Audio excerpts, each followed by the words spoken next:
Friends, मैं हूं आशीष। तो आज हम पढ़ेंगे एक इंटरेस्टिंग स्टोरी। इस कहानी से आप आसानी से इंग्लिश से हिंदी सीखना और पढ़ना भी सीख सकते हैं। तो चलो फ्रेंड्स, शुरू करते हैं एक इंटरेस्टिंग स्टोरी। जो आज का अपना टाइटल है, दी काइंड किंग। किंग को मतलब होता है राजा, काइंड को मतलब होता है दयालु। तो इस पूरे टाइटल को मतलब यह हुआ, दयालु राजा। दयालु राजा। इस कहानी में आप एक दयालु राजा के बारे में पढ़ेंगे। चलो फ्रेंड्स, शुरू करते हैं एक interesting story. Once there was a king. King को मतलब होता है राजा। यहाँ पे जो देयर यूज हुआ है, सेंटेंस में देयर का यूज तब किया जाता है जब कोई सब्जेक्ट नहीं होता, इसलिए यहाँ पर देयर का यूज हुआ है। लेकिन इसका कोई भी मतलब नहीं निकलेगा। वंस को मतलब होता है एक बार। Once there was a king. एक बार एक राजा था। यहाँ से यहाँ तक का मतलब यह हुआ, एक बार एक राजा था। तो मतलब इन शब्दों का मतलब यह हुआ कि एक बार एक राजा था। One day he saw a snake struggling to save its life in a jungle. Life को मतलब होता है जीवन, सेव को मतलब होता है बचाना, स्ट्रगलिंग को मतलब होता है मेहनत या परिश्रम, स्नेक को मतलब होता है सांप, वन डे को मतलब होता है एक दिन। One day he saw a snake struggling to save its life in a jungle. एक दिन उसने एक सांप देखा जो मेहनत कर रहा था स्वयं का जीवन बचाने के लिए, एक जंगल में। यहाँ से यहाँ तक का मतलब यह हुआ, एक दिन उसने एक सांप देखा जो मेहनत कर रहा था स्वयं का जीवन बचाने के लिए, एक जंगल में। He helped the snake and saved it's life. Life को मतलब होता है जीवन, स्नेक को मतलब होता है सांप, हेल्प्ड को मतलब होता है मदद। He helped the snake and saved it's life. उसने सांप की मदद की और उसका जीवन बचाया। वट, वट को मतलब होता है लेकिन। The snake was a magical snake. Magical को मतलब होता है जादुई, स्नेक को मतलब होता है सांप। The snake was a magical snake. सांप एक जादुई सांप था। Because of the kind nature of the king. King को मतलब होता है राजा, नेचर को मतलब होता है व्यवहार या स्वभाव, काइंड को मतलब होता है दयालु।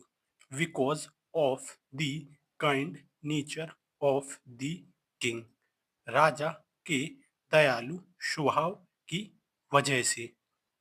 दी snake gave him power to understand language of animals provided he kept it a secret। Secret को मतलब होता है रहस्य, केप्ट को मतलब होता है रखना, एनिमल्स को मतलब होता है जानवर, लैंग्वेज को मतलब होता है भाषा, अंडरस्टैंड को मतलब होता है समझना, पावर को मतलब होता है शक्ति, गिव को मतलब होता है देना, स्नेक को मतलब होता है सांप। The snake give him power to understand language of animals provided he kept it a secret. सांप ने उसे शक्ति दी जानवरों की भाषा समझने के लिए। यहाँ से यहाँ तक का मतलब यह हुआ, सांप ने उसे शक्ति दी जानवरों की भाषा समझने के लिए। और कहा, प्रोवाइडेड को मतलब होता है कहना या बोलना, और कहा उसे इसे एक रहस्य रखने के लिए। यहाँ से यहाँ तक का मतलब यह हुआ, और बोला या कहा उसे इसे एक रहस्य रखने के लिए। If he revealed the secret he would have to die. Die को मतलब होता है मरना या मृत्यु। सीक्रेट को मतलब होता है रहस्य। रिवील्ड को मतलब होता है बताना या उजागर करना। इफ को मतलब होता है यदि। If he revealed the secret he would have to die. यदि वह रहस्य बताएगा तो उसे मरना पड़ेगा। यहाँ से यहाँ तक का मतलब यह हुआ, यदि वह रहस्य बताएगा तो उसे मरना पड़ेगा। One day, when the king was sitting in the garden with his queen, queen को मतलब होता है रानी, गार्डन को मतलब होता है बगीचा, सिटिंग को मतलब होता है बैठना, किंग को मतलब होता है राजा, वेन को मतलब होता है जब। One day, when the king was sitting in the garden with his queen, एक दिन जब राजा उसकी पत्नी के साथ बगीचे में बैठे थे। He saw two ants talking. Talking को मतलब होता है बात करना, एंड्स को मतलब होते चींटी। ही शॉ टू एंड्स टॉकिंग। उसने दो चींटियों को बात करते हुए देखा। He understood their language and laughed. Laughed को मतलब होता है हंसना, लैंग्वेज को मतलब होता है भाषा, अंडरस्टूड को मतलब होता है समझना। He understood their language and laughed. वह उनकी भाषा समझ गया और हंसा। दी queen saw this and asked him the reason for his smile.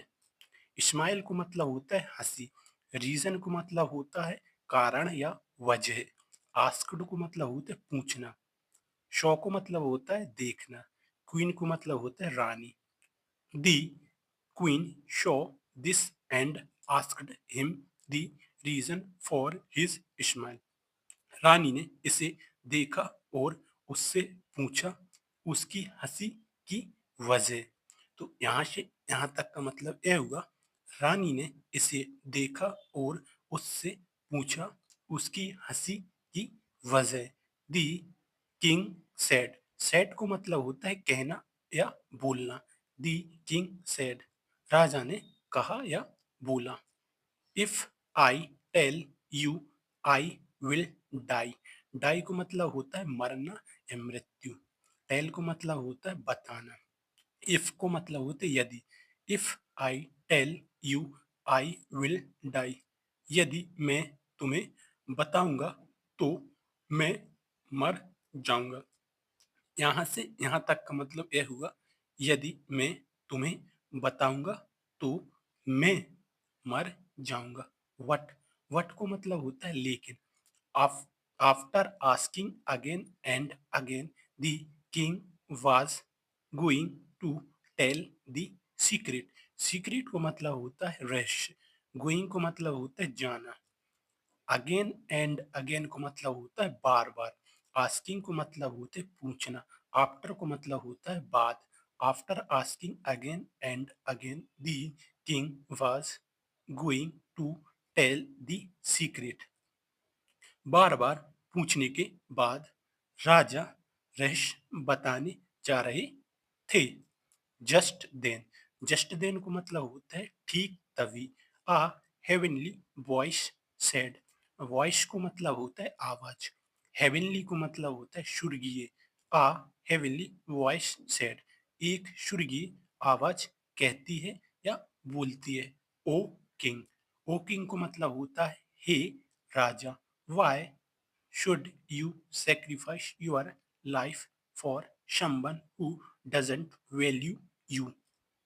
Value को मतलब होता है सम्मान या इज्जत, सम्मान को मतलब होता है किसी, लाइफ को मतलब होता है जीवन, सेक्रीफाइस को मतलब होता है त्याग या बलिदान। Why should you sacrifice your life for someone who doesn't value you? तुम क्यों तुम्हारा जीवन बलिदान देना चाहते हो किसी और के लिए जो तुम्हारा सम्मान या इज्जत नहीं करता?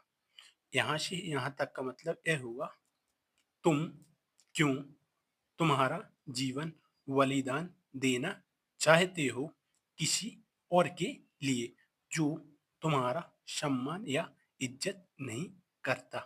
The king then accused his wife of being selfish. Selfish को मतलब होते स्वार्थी, एक्यूज्ड को मतलब होते डांटना या फटकारना, देन को मतलब होता है फिर। The king then accused his wife of being selfish. राजा फिर उसकी पत्नी को स्वार्थी होने के लिए डांटता है या फटकारता है। यहाँ से यहाँ तक का मतलब यह हुआ, राजा फिर उसकी पत्नी को स्वार्थी होने के लिए डांटता है या फटकारता है। The queen realised her mistake. Mistake को मतलब होता है गलती, रियलाइज्ड को मतलब होता है एहसास होना। दी क्वीन रियलाइज्ड हर मिस्टेक। रानी को उसकी गलती एहसास हुई। यहाँ से यहाँ तक का मतलब यह हुआ, रानी को उसकी गलती एहसास हुई। धन्यवाद।